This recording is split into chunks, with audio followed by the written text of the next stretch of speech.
नमस्कार दोस्तों, मेरा नाम है प्रदीप चौहान। बात समझनी है तो पूरी सुननी होगी। दोस्तों, राहुल गांधी की जो वोटर अधिकार रैली है तेजस्वी जिसमें साथ है बिहार में, जैसे जैसे आगे बढ़ रही है वैसे वैसे एग्जैक्टली भारत जोड़ो यात्रा वाला असर वहां तक दिख रहा है।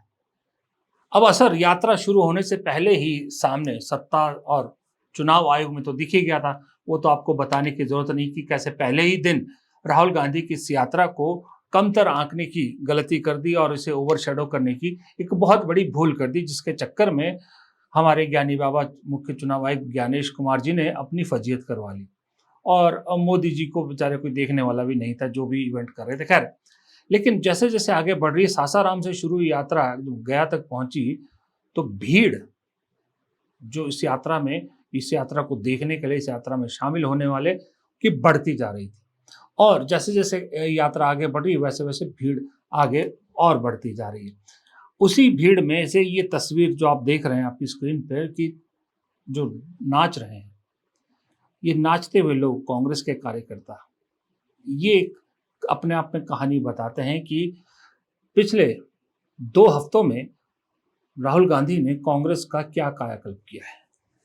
वोट अधिकार, वोट चोरी के मामले ने कांग्रेस का पूरा स्वरूप ही बदल दिया है। इस यात्रा में बिहार जैसी जगह पर जहां कांग्रेस के दफ्तरों में इतने बड़े बड़े ताले लगे होते थे और बाहर लॉन में कई फुट ऊंची घास उग चुकी थी, जंगली घास उग चुकी थी, उस बिहार में कांग्रेस का कार्यकर्ता गली सड़कों में झंडे लिए दिख रहा है, राहुल गांधी का स्वागत करता दिख रहा है, आरजेडी और लेफ्ट के कार्यकर्ताओं के साथ मिलकर चलता दिख रहा है। ये असर दिखना शुरू हो गया शुरुआत में। लेकिन ये तो चलो यात्रा की बात है, मैं कुछ और बात भी करना चाहता हूं आज। आपको याद है कुछ दिन पहले गोदी मीडिया ने एक बड़ा सॉलिड नैरेटिव बिहार को लेकर कांग्रेस के खिलाफ बनाया था। वो था जिस दिन राहुल गांधी पटना में तेजस्वी यादव के साथ धरने पे उतरे थे। उस दिन पूरा दिन हमारी गोदी मीडिया ने एक खबर चलाई थी, हालांकि वो खबर थी ही नहीं। फिर भी हमारे यहाँ तो पता है ना कि विपक्ष के खिलाफ खबरें बना बना के बाकायदा चलाई जाती। वो खबर थी कि पप्पू यादव और कन्हैया कुमार को ट्रक पर नहीं चढ़ने दिया गया। कन्हैया कुमार और पप्पू यादव की भारी बेइज्जती हुई और उन्हें अलग अलग इंटरव्यूज में उसके बाद कुरेदने की कोशिश की, बहुत कोशिश की गई, उनके मुंह से कुछ निकला, लेकिन दोनों ने पार्टी के खिलाफ कुछ नहीं बोला, ना ये कहा कि हमारी बेइज्जती हुई थी। उन्होंने कहा था जो प्रोटोकॉल था उस हिसाब से। उसी गोदी मीडिया को कल जब भारत जोड़ो यात्रा, ये माफ कीजिएगा, वोट अधिकार यात्रा शुरू हुई तो राहुल गांधी ने कुछ ऐसा किया कि ये गोदी मीडिया जल भुन कर रह गई। ये आपकी स्क्रीन पे तस्वीर देखिए।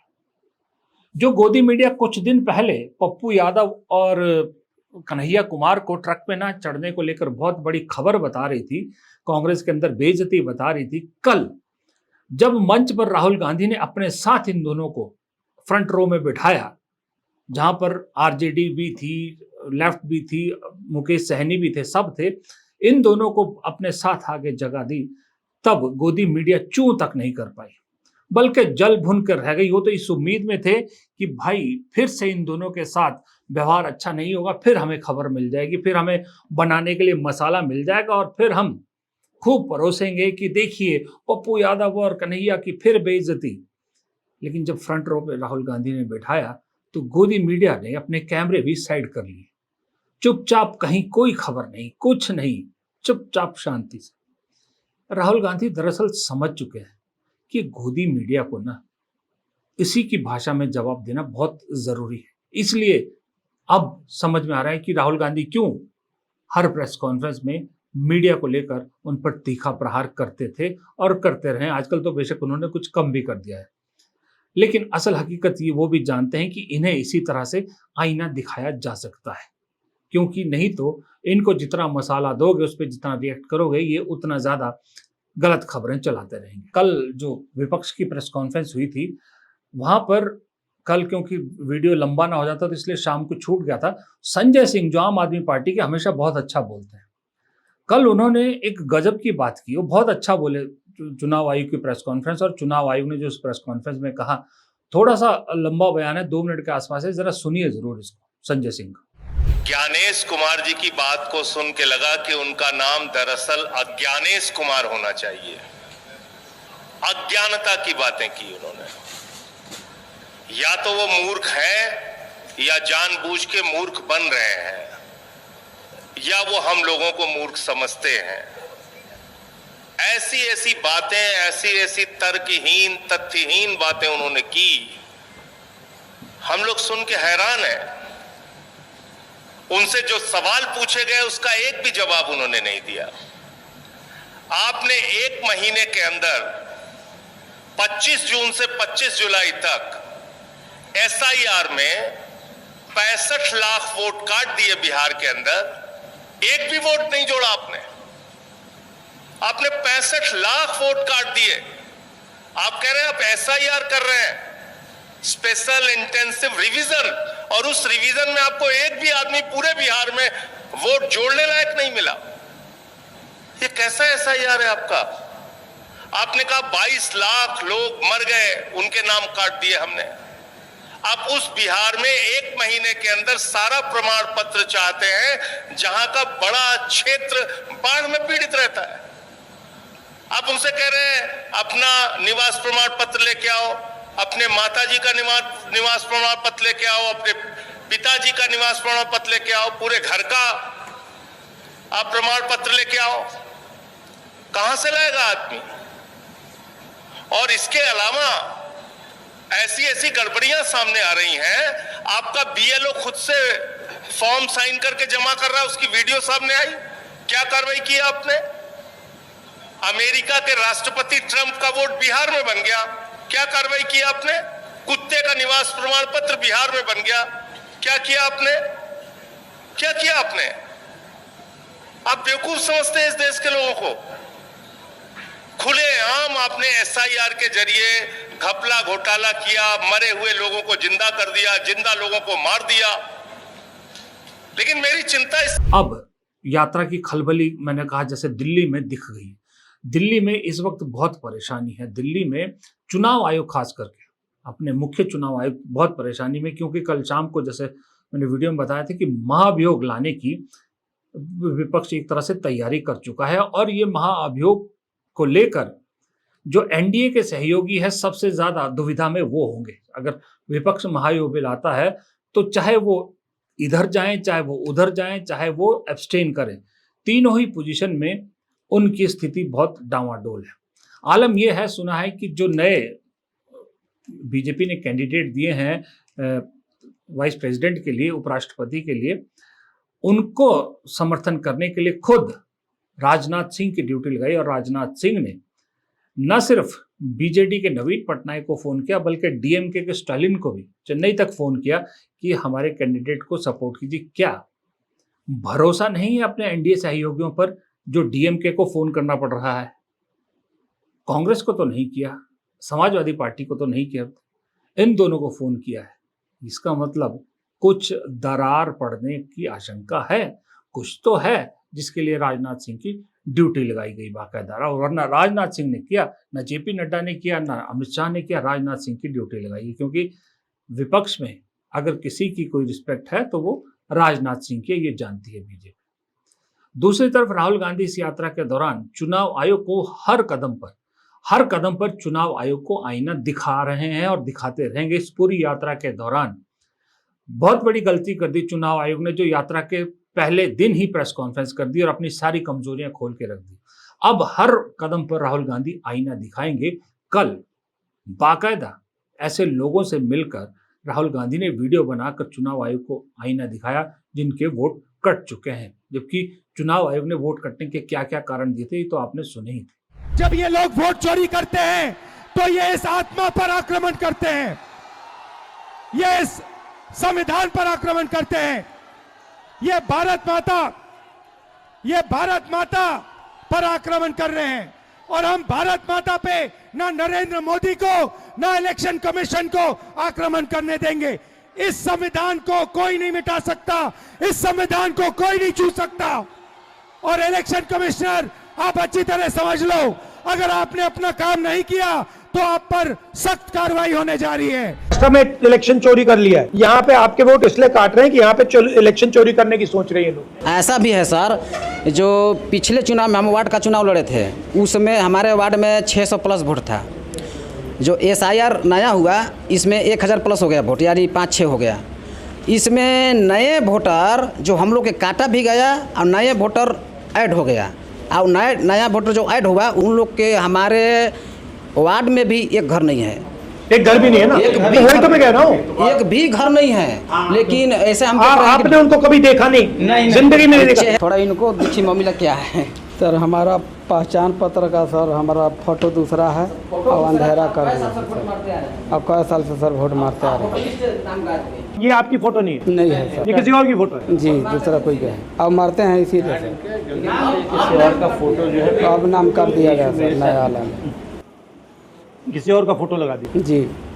उस फोटो से तो आप बहुत अच्छे दिखते हो।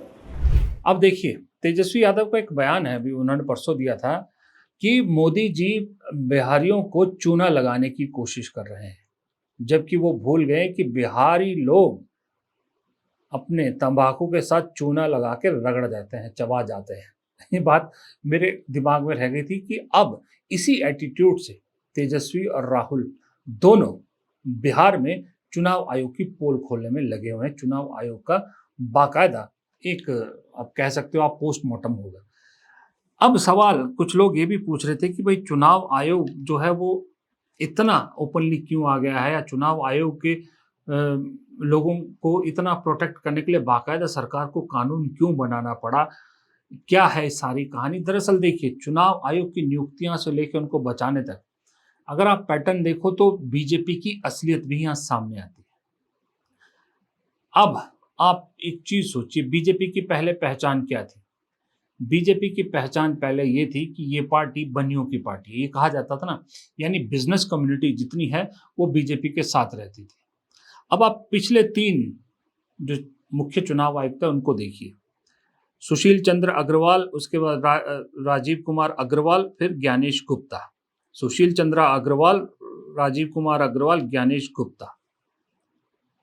अब वो मेरी पहली वाली बात कि बीजेपी किसकी पार्टी थी, अब आप खुद अंदाजा लगा लीजिए, नाम से आपको आइडिया लग गया होगा कि भले ही जितनी मर्जी बात करे कि दलित ओबीसी हमारे साथ हैं, ये उनके साथ है, ये उनके साथ है, लेकिन जब बात सिलेक्शन की आती है बीजेपी की तरफ से, तो सिलेक्शन उन्हीं जाति के लोगों को किया जाता है जो जाति उन्हें पसंद है, जो जाति को वो हमेशा साथ रखना चाहते हैं। अब ये कुछ कहने की जरूरत नहीं, आपके सामने ही। दूसरी बात, चुनाव आयोग ने उस दिन एक प्रेस कॉन्फ्रेंस में एक बड़ी अजीब सी बात की थी कि सीसीटीवी फुटेज हम इसलिए नहीं देते कि भाई महिलाओं, हमारी माताओं, बेटियों का जो है वो प्राइवेसी ब्रीच होती है, निजता का हनन होता है। अभी जरा आपकी स्क्रीन पे देखिए, ये जो, वो तो छोड़िए, जो हिंदू औरतें हैं वो तो मुंह खुला रख के आती है, लेकिन ये जो मुस्लिम महिलाएं बुर्के में आ रही है, इन मुस्लिम महिला जो बुर्के में, इनका भी चेहरा देखा जा रहा है। पुलिस अपनी ड्यूटी कर रही है, नो डाउट, इसमें कोई कोताही नहीं है, पुलिस अपनी ड्यूटी कर रही है, इसमें हमें कोई ऑब्जेक्शन नहीं है। लेकिन इस ड्यूटी को जो कैमरे में कैद किया जा रहा है और इस कैमरे से मीडिया में रिलीज किया जा रहा है, ये क्या है फिर? ये क्या निजता का हनन नहीं है? वोट डालते हुए आपको सीसीटीवी कैमरे लगा रखे हैं, हजारों करोड़ रुपया खर्च किया सीसीटीवी कैमरा पर चुनाव आयोग ने। सीसीटीवी कैमरा में आप वोट डालते हुए दिखते हैं, वो कैसे निजता का हनन हो गया? मुझे क्या, कई इस देश में बहुत से लोगों को ये बात समझ में नहीं आ रही, ये बात किसी के हजम नहीं हो रही। चुनाव आयोग से गुजारिश है, दोबारा एक बार प्रेस कॉन्फ्रेंस करके जरा ये बता दें कि कैसे इससे जो है आपकी प्राइवेसी ब्रीच होती है, कि आप गए हैं अंदर, बाहर तक, दरवाजे तक आपको इस देश की मीडिया का हर कैमरा कवर कर रहा है, शक्ल दिखा रहा है, आपके इंटरव्यूज, महिलाओं के इंटरव्यूज करता है, सब कुछ करता है, लेकिन बस मतदान केंद्र के अंदर जाते हुए जो सीसीटीवी में आप दिख रहे हो वो नहीं दिखना चाहिए, वहां निजता का हनन रहता है। कैसे? वैसे भी कांग्रेस तो ये कह रही है ना कि भाई 5 बजे के बाद जो लाइन बाहर लगती है, कितने लोगों ने वोट डाला, हमें उसकी फुटेज दे दो। बाहर तो कोई प्रॉब्लम नहीं है। एक बड़ा अजीब सा जो है वो तर्क दे के खुद फंस गए। ऊपर से आपको मैं और चीज बताऊं, जो वहां पर आपने प्रेस कॉन्फ्रेंस अगर देखी हो, चुनाव आयोग की, जिस हॉल में वो बैठे थे, बहुत सारे पत्रकार थे। मेरे ख्याल से ज़्यादा नहीं तो 100 के आसपास पत्रकार होंगे, 80 से 100 के बीच में। फिर भी उस हॉल की काफ़ी कुर्सियां खाली थी। कुछ दिन पहले आपको याद है, विपक्ष के 300 सांसद मिलना चाहते थे। चुनाव आयोग ने कहा था हमारे पास 30 की जगह थी, उससे ज़्यादा हम नहीं ले सकते थे, 30 से ज़्यादा हमारे पास जगह नहीं है। ये हॉल किस लिए था फिर? यहाँ मिला जा सकता था कि नहीं मिला जा सकता था? मिला जा सकता था ना। अगर इसमें 300 नहीं भी आते, 300 कुर्सियां नहीं भी है, अगर कुछ लोग खड़े भी रह जाते तो क्या दिक्कत थी? लेकिन मिलना ही नहीं था, आने ही नहीं देना था, सच्चाई ये थी, इसलिए तो वो बहाना किया गया। अब एफिडेविट्स की बात, अब तो राहुल गांधी एफिडेविट नहीं देंगे, इसमें तो कोई बात अब छुपी नहीं है, इसमें कोई वो नहीं है। अब अखिलेश यादव और उनकी पार्टी 18,000 एफिडेविट का सबूत दे रही है। अब तो आज मैं देख रहा हूं, कल से लेके उस प्रेस कॉन्फ्रेंस के बाद चुनाव आयोग पहले सूत्रों के हवाले से तो चल रहा था, अब तो सूत्र भी बंद हो गए। अब तो सूत्रों का सूत्र भी नहीं मिल रहा है कि वो सूत्र गए कहाँ। गोदी मीडिया ने भी हाथ एक तरह से खड़े कर दिए। गोदी मीडिया भी समझ गई कि तो फजीयत हो गई है। अब इस चुनाव आयोग को इस मामले में तो डिफेंड करना बेवकूफ़ी, अपनी बेइज्जती कराना है। चुनाव आयोग को ये प्रेस कॉन्फ्रेंस करनी ही नहीं चाहिए थी बेसिकली। गोदी मीडिया के लोग खुद कह रहे हैं। आप ऑफ द रिकॉर्ड किसी से पूछिएगा, बात कीजिएगा, वो यही कहेगा। ट्रोल, यहाँ तक कि जो आईटी सेल है बीजेपी का, वो भी नहीं बचा पा रहा है। प्रॉब्लम ये हो गई है, और प्रॉब्लम ये हो गई है कि जिस तरह से कल समूचे विपक्ष ने एक सुर में प्रेस कॉन्फ्रेंस करी, और बड़ी पार्टियों के सभी के रिप्रेजेंटेटिव थे वहाँ पर, और आपको मालूम है बिहार की इस यात्रा में भी 4-5 पार्टियां शामिल हैं। अब अगर एक सुर में चुनाव आयोग के खिलाफ पूरा विपक्ष हो गया है, तो देखिए महाअभियोग आए चाहे ना आए वो अलग बात है, लेकिन ये भारत के जो निर्वाचन सदन है, भारत का जो चुनाव आयोग है, उसकी क्रेडिबिलिटी पे बहुत बड़ा दाग लग गया है। बहुत से सर्वे आपने देखे होंगे जिसमें लोगों ने कहा है कि अब चुनाव आयोग पे उनका भरोसा बिल्कुल, किसी ने 11% टोटल में आ रहा है कि लोगों को भरोसा है, कोई 16%, कोई 15%, बिल्कुल लोगों का विश्वास जो है चुनाव आयोग से हट गया। अब ऐसे में अगर चुनाव आयोग जैसी बड़ी संवैधानिक संस्था के ऊपर लोगों का विश्वास खत्म हो जाता है, ऑपोजिशन का विश्वास खत्म हो जाता है, देश की ज़्यादातर पॉलिटिकल पार्टीज का विश्वास खत्म हो जाता है, तो फिर ये भारतीय लोकतंत्र के लिए अच्छे संकेत नहीं है। कल ही मैं कहीं पढ़ रहा था कि पूर्व जस्टिस जो संजीव खन्ना है, उन्होंने एक कहीं बात कही।